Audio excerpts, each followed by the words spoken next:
So muna ta bayanai. So wani irin bayanai ko wani irin data za mu tallaga ko za mu tattara hankalinmu wajen samowa. Data da za mu tattara hankalinmu wajen samowa a wannan darasi namu shine textual data na ɗaya kenan. Abin da muke nufi da hakan shine za mu ƙoƙari mu yi identifying wane ne target ɗinmu.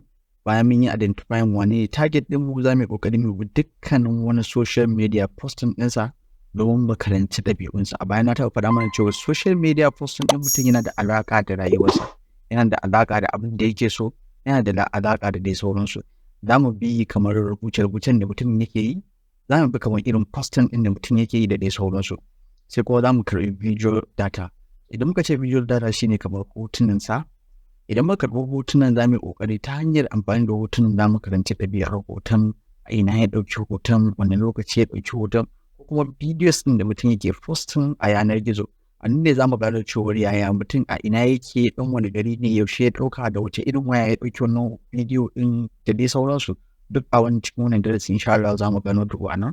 Akwai kuma in muka ƙara gaba in lokaci ya bar mu, za mu ƙoƙari mu gwada hacking ɗin wata satellite da take kusa da wannan mutumin idan akwai damar hakan, wanda hakan zai ba mu dama idan muka yi hacking ko kuma muka samu kutse cikin wannan satellite ɗin, za mu iya ganowa wasu daga cikin hotunan da wannan satellite ɗin ta iya saving dangane da wannan mutumin ko dai wani abu makamancin haka. Remember, internet ba ta mantuwa, duk abin da ta ɗauka ko da ka goge shi to akwai shi yana wani waje, sai dai idan mutum bai san yadda zai samu wannan information ɗin ba. So kamar haka yake. So akwai kuma geospatial information.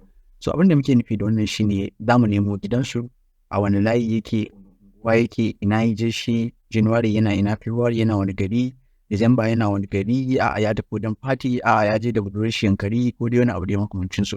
So duk anan waje za mu nemo wannan information. Sai kuma metadata information. So metadata information ba kuma yake nufi face yaushe aka yi, waye posting ɗin, a wani jarida da wani jarida ne ta wallafa, da wace waya aka yi, da wani lokaci, time stamping da dai sauransu. So wannan shi ake nufi da metadata, meta information ko dai wani abu makamancin su. So wannan darasi namu zai ta'allaka ne, zai kuma mai da hankali ne game da iya wannan abin kacal. Ma da karshe na